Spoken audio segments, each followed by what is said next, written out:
어린이집에서 7년간의 교사 생활을 마치고 현장에서 근무하는 선생님들과 아이들을 지원해주는 곳으로 직장을 옮기게 되었다.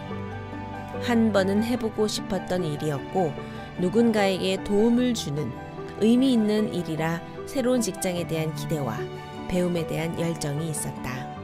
그런데 내가 기대했던 것과는 달리 내가 맡은 사업이 A라고 하면 B, C, D의 다른 사업까지 하라는 것이다. 더군다나 제대로 알려주지도 않으면서 뭐라도 하나 틀리기라도 하면 야단을 치는 것이다. 무엇보다 불편했던 건 기관장님이 팀장님이 자리를 비우시면 선생님들끼리 그렇게 윗분들의 흉을 보는 것이었다. 나는 여기 분위기가 왜 이럴까? 의아해했지만 금방 그 이유를 알게 되었다. 자기 기분에 따라 직원을 좋아했다가 싫어하는 모습을 보며 나도 색안경을 끼고 기관장님을 보게 되었다. 구매하라고 지시하신 물건을 주문했을 뿐인데 서류에 결제받지 않았다고 담당자를 세워놓고 쥐잡듯이 하는 것이었다. 나는 왜 저렇게까지 해야 할까? 하는 생각이 들었고 나에게도 같은 일이 벌어질까봐 겁이 났다. 이런 생각을 품게 되자 내가 하는 모든 행동이 어색하고 부자연스러워졌다. 번뜩 그러면 안 되지 하는 생각이 들면서 휴대전화에 기관장님의 성함을 기관장님 늘 고맙습니다 로 바꾸어서 저장했다. 그리고 출퇴근 보고 문자를 보낼 때마다 그 문구를 보며 마음속으로 감사함을 일으켰더니 기관장님에 대해 마음이 편안해졌다. 그렇게 산을 하나 넘은 것 같았는데 다음 순서는 팀장님이었다. 팀장님은 일을 시키고 나서 조금만 실수를 해도 심하게 야단을 치셨다. 나는 아직 배우는 중이고 들어온 지 겨우 이제 한 달인데 이렇게까지 하실까? 하는 불편한 마음이 들었다. 입사한 지 2달쯤 되었을 때 실적 관련 서류를 제출하는데 이걸 이렇게 하면 어떡하냐? 라며 큰 소리를 치셨다. 내가 보기엔 정말 별것도 아닌데 그냥 고치라고 하면 될 것을 살벌한 눈빛으로 쳐다보며 꾸짖는 것에 무척 기분이 나빴다. 내가 왜 이런 대접을 받으며 여기에 다녀야 할까? 하는 생각이 들었다. 그래도 한 번 시작한 일인데 1년은 해야지. 하는 생각에 다시 마음을 다독였다. 퇴근길에 직장 동료에게 팀장님과 있었던 일을 이야기하며 기분이 몹시 나빴다고 하자 원래 그러니 그런 일에 너무 신경 쓰지 마 라고 한다. 여기서 버티면 어디서 무슨 일이든 다 할 수 있을 거야 라며 나를 토닥여 주었다. 나는 다시 마음을 가다듬고 팀장님에 대해 존경하는 마음을 가져야겠다고 생각했다. 나는 휴대전화를 열고 팀장님의 성함을 팀장님 존경합니다 로 바꾸어서 저장했다. 그리고 진심으로 팀장님께 정말 감사하다. 훌륭한 분이다. 이곳에서 처음부터 근무하고 팀장까지 갔다면 얼마나 많은 것을 해내셨을까? 내가 좀 더 철저하게 일하고 진심으로 감사하자. 고 되뇌었다.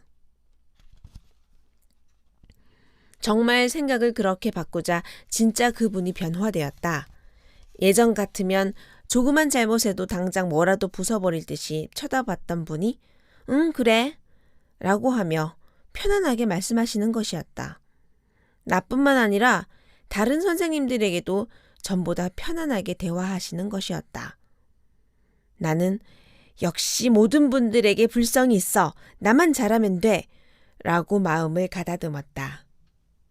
알고 봤더니 내가 팀장님에 대해 불만을 얘기했던 선생님이 기관장님이랑 친한 분이라 팀장님의 행동에 대해 이야기하고 직원들에게 좀 더 친절하게 대하도록 이야기를 했던 것이다.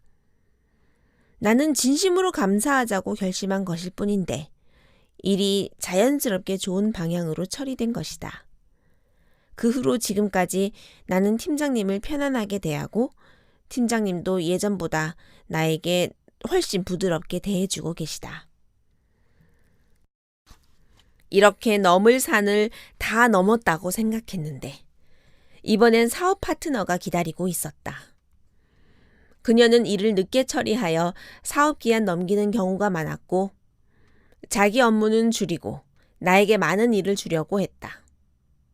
아이들 물건을 빠뜨린 채로 집으로 보내고 교실 정리도 하지 않고 아기들 기저귀도 늦게 갈았다. 자꾸 이러면 민원이 발생할 수도 있다고 알려주어도 변명에만 급급했다. 그렇게 파트너의 단점을 보니 내 마음도 괴로웠다. 고민이 오래되다 보니 얼굴에도 울긋불긋 여드름이 나기 시작했다. 나는 이미 앞에서 겪었던 사례들을 생각하며 파트너의 이름을 당신은 항상 옳습니다 라고 바꾸어서 저장했다. 그리고 파트너와 이야기를 할 때 내 말을 아끼고 상대방에 대해 그렇습니다 라고 마음으로 되뇌었다. 그러나 파트너에게는 아무런 변화가 없었다. 나는 그 모습이 마음에 들지 않아서 아예 말을 하지 않았다. 하지만 그렇다고 내 마음이 편해지지도 않았다. 나는 다시 내면의 소리에 귀 기울였다. 진심으로 화해하기로 마음먹고 출근길에 파트너에게 요플레를 하나 건넸다. 우리는 언제 냉랭한 관계였냐는 듯이 웃으며 이야기를 했다. 드라마처럼 뭔가 극적으로 짠하고 상황이 반전된 것은 아니지만 서로 마음이 편해졌다.